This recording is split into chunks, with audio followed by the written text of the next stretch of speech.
Everything is awesome when you're watching Locum 23, Mermaid and Vampires who love them. You locate the headmaster's office in the main building of the campus and knock. Come in, Miss Fishwater. In his office, it is small and cramped and nearly filled by a huge wooden desk. Headmaster Crumpet is perched behind it with his head peeking over the top. He looks like a fingerling trying to ride a blue whale. Shelves around the room are crammed full of human toys, blocks and games and hundreds of things you've never seen before, some in unopened packages. This is a vampire who never got to be a real boy because he was turned. He didn't have a full childhood like I did. So he was never nearly crushed between a pair of enormous humpback whales, and he never played past the jellyfish with his friends. Psst, neither have I. Or broke a bunch of his mom's shell bras and hit the pieces in the hypothermal vent. I kind of feel bad for complaining about Cabin 6. I am delighted you have come to see me, Miss Waverly. Please, have a seat. How are you settling in? I blurt out, I'm worried about someone. It would be possible to switch to a different cabin.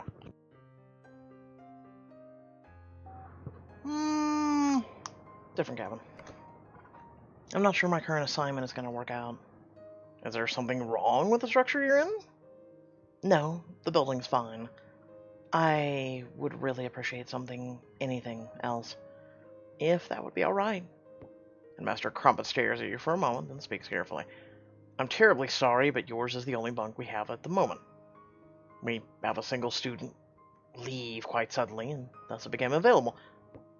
Picks up a pile of metallic spheres from his desk and forms them into a three-dimensional shape. That master is no longer looking me in the eye. He's hiding something. I'm sorry to hear about the other student. Did she go back to live in her, crypt? Headmaster Crumpet laughs until he gets the hiccups. I have no idea vampires could even have hiccups. That seems so ordinary for immortal monsters of the night. Crypt?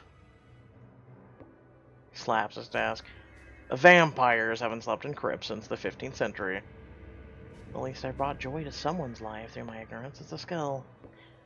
Pink-tinged tears drip down Crumpet's bone-white cheeks. Pulls a white handkerchief from his sleeve and pats his face dry. The mermaid who was here before you seemed perfectly happy in Cabin 6 until... Never mind. And give it time. If you're still unhappy in a couple of weeks, let me know. I'll see what other arrangements I can make. Thank you, Headmaster Crumpet. There is one more thing I'd like to mention. I've already got some ideas on how to handle the situation, but thought you might want to know. Yes, Miss Fishwater? When I was swimming in the saltwater bay on my way to school earlier today, I noticed some unusual things. Master Crumpet's jaw tightens, and his cherubic pink mouth hardens into a line. For the first time, he looks ancient, not in his skin or hair voice, but in his eyes. What unusual things? Well, first off, the eelgrass is dying. There's also a cave filled with acid. The sharks are violent and unreasonable, and to be honest, I think they're either stupid or crazy. In other words, the whole ecosystem down there is a mess. This is disappointing news. But it's fine. I'm going to send a Seamail to my dad. He'll find out who to contact the government to get the matter dealt with. He's only a math teacher, but he knows politicians and stuff too. He's a math teacher? Oh, no. Waverly, what have you done? You saw on your schedule they didn't have a math teacher yet. And Dad absolutely cannot be the new one at Saltwater Academy. And he's gonna be! I'd rather sleep in Cabin 6 and braid Shelly's hair than have Dad on campus. Yeah, Dad teaches math, but he sometimes gets carried away with his lessons. I'm not saying they're dangerous, but, well, you know, math can be risky. I see. Well, Miss Fishwater, it's imperative that you do not enter the bay until further notice. I say... Wait, I'm not allowed to contact my family? Of course not. By all means, write them a message. I can make sure he gets them. So you can, what, read it? Or change it? Or maybe just lose it? I don't think so. I'll do that then, Headmaster. Excellent. You can leave it with Hesperia whenever it's ready. Well, then I'll head to the bay and send those Seamails anyway. Not that I don't trust Headmaster Crumpet, but, well, he hasn't exactly given me a reason to trust him.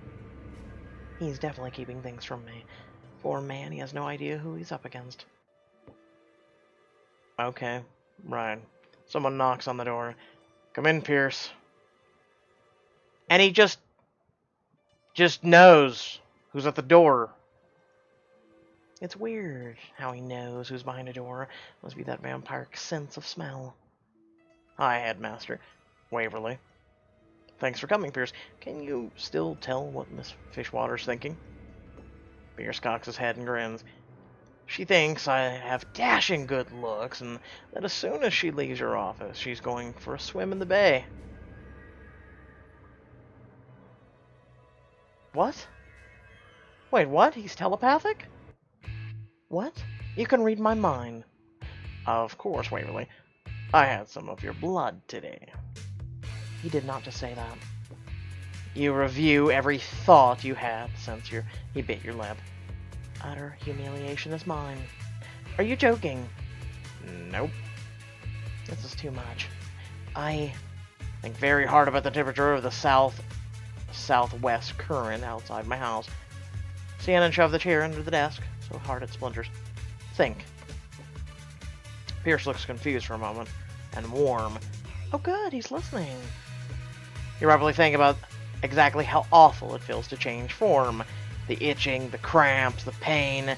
Pierce flinches so hard he almost stumbles over a hula hoop. He smiles sweetly. Thank you for your time, Headmaster. I better get to class. Thank you for your visit. See you next time in history.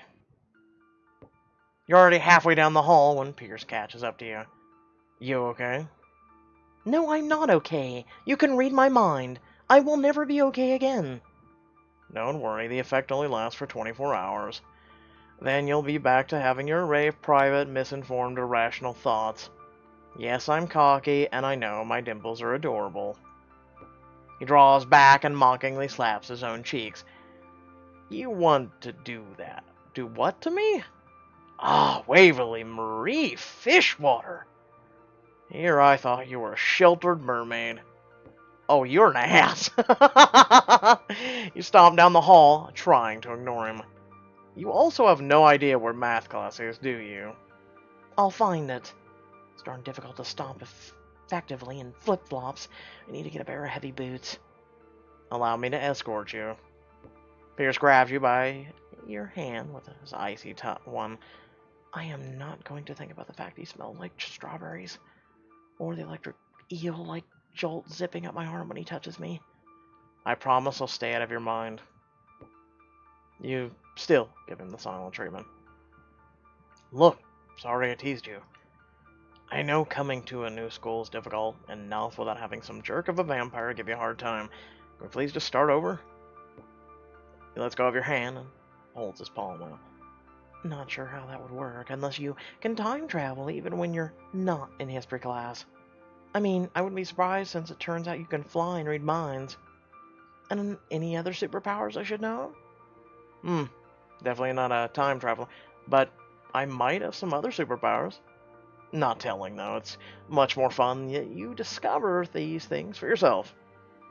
Eels meals, you are annoying. The door opens and students pour into the hall. Shelley and her princess friend spy you talking to Pierce. Kissing up? I kinda, not gonna lie, I kinda like the red background with her eyes. I kinda like that. She frowns at you, then smiles at Pierce. She has a lot of big white teeth. Come on, Lilybella. Let's get seats in the front. See you in a minute, Pierce. Pierce seems unimpressed. At least he's not dumb. He'd fall for that act. Jealous, Waverly? This guy has some ego. I say, of her? Why bother? She's clearly not getting what she wants. Where's the silly math class anyway?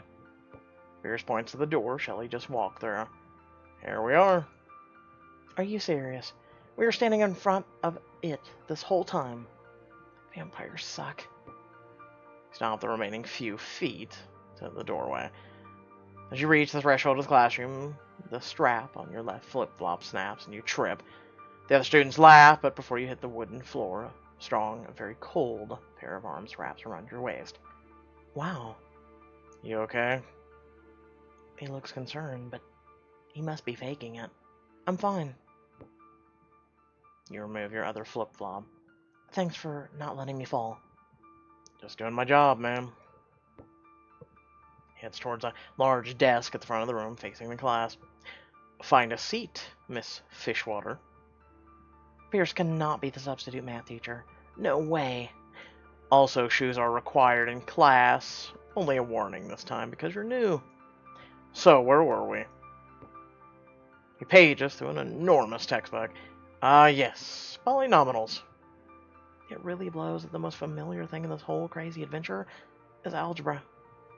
I called it. He was going to end up being some sort of teacher.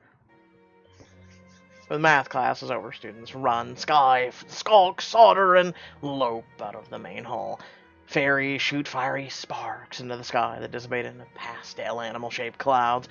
Friends pair up, giggling, chatting, climbing nearby trees, tossing fireballs. I have no idea where Pickles has gone.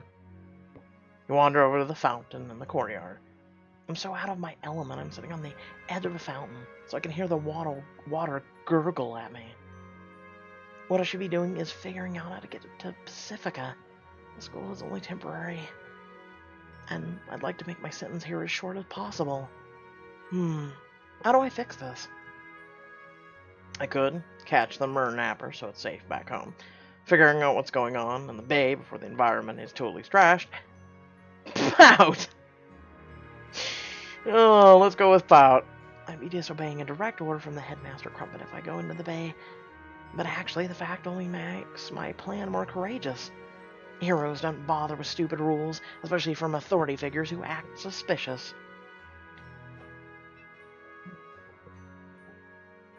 He said he would notify someone, but I don't believe him. I'm going to send that Seamail to Dad. This is no time for wallowing. I have to see what the Seamail is. The wind has picked up. You follow the briny scent of salt towards the beach. You're almost to the water when you run full tilt into an invisible barrier. Ow! You're knocked off your feet. A trumpeting noise like the sound of 1,000 lonely sea lions during mating season blasts into the air. You cover your ears, but this does no good. The sound intensifies. My brain is gonna explode. I've got to get off this beach. I try to move. You strain against the wet sand on these clumsy human legs. Your muscles barely respond, even when you beg. Lightning flashes over the water, followed by thunder only a few seconds later. Lightning strikes the far end of the beach. Another strike closer, and another. A tear slides down your cheek and plops into the sand. A palm tree sprouts nearby under your head, shoving you to one side as it shoots up. My own magic tears are working against me. Another bolt of lightning hits the palm tree and it bursts into flames. No, it probably just saved your ass. Squeeze your eyes shut and wait for the next strike. Uh-oh. This is the, all-powerful Wizard of Oz. Waverly Marie Fishwater. You open your eyes. In front of the flaming palm stands a fuchsia-haired fairy wearing a crown of butterflies, smoking a pipe and levitating several feet off the beach. Hi? Hi! I mean, hello? You've disturbed my slumber. Why are you here setting off my alarm? She looks mad. I decide to be honest. I need to send a Seamail to my dad. The fairy looks startled by your directness. Did the headmaster not warn you to stay out of the water? I don't need to go fully into the water. I just need to stick my head in. Vanessa's expression clouds over. So you're trying to find a loophole? Waverly, you are the one who broke the rules and exposed our world to humans. And here you are disobeying school rules and awakening me from my beauty sleep? feel like doing a pun here, but we're not going to do it. I wonder if this fairy sleeps smoking a pipe. But she doesn't seem to be in the mood for any questions. Can you imagine asking? Okay. That's me. I'm really sorry. The fairy removes her pipe from the corner of her mouth and tosses it in the air. It turns into a wand, in which she flicks while mumbling a few words. A long piece of parchment appears in her other hand. At the top of it says Princess Fineeza's bad list. Uh-oh, Pickles mentioned this list. Finisa touches the parchment with the wand, and your name appears at the bottom. You'll be sorry now. She raises her wand. Prepare yourself. But before you can prepare for anything, there's a deafening explosion, and then you're spinning into a cloud of sparkling fairy dust. Ah! The breath whooshes out of you as you land on something soft. Fairies can teleport people? Your heart gradually slows, and you take in your surroundings. Your head is on a pillow, and you can move again. There are soft snores from across the room, and a sound like someone stirring in the sheets. That you, Waverly? Yeah. Good, you're safe. Pickles, where am I? Baskets live on plants with cats. God damn it, you're gonna do this the whole goddamn book, aren't you? She started with this, and she's gonna keep it up. Huh? Pickles answers with a snore. What with being on Phoenicia's bad list and Pierce able to read your mind, how are you ever gonna be able to dive into these mysteries? Like I said, she's gonna keep this up the whole goddamn story. With that being said, I hope y'all did enjoy the video. Feel free to like, comment, share, subscribe. Head down in the description below. Links to social media, our Discord, and a few links to support me and my content. It's greatly appreciated. Also, remember, we are on Twitch. You can hit up a follow on there, and make sure, if you are followed on YouTube, to hit that bell so you'll receive notifications of when I go and upload content. And without further ado, I thank you all for watching. I hope you all did enjoy the video. Let me know what you think of the book down in the comments section below. Do you have high hopes for this? Do you enjoy it? Or do you think this will be another crap-tastic fiasco of a book? Let me know. Until next time, stay well, stay awesome, and I'll catch you all in the next video. Peace!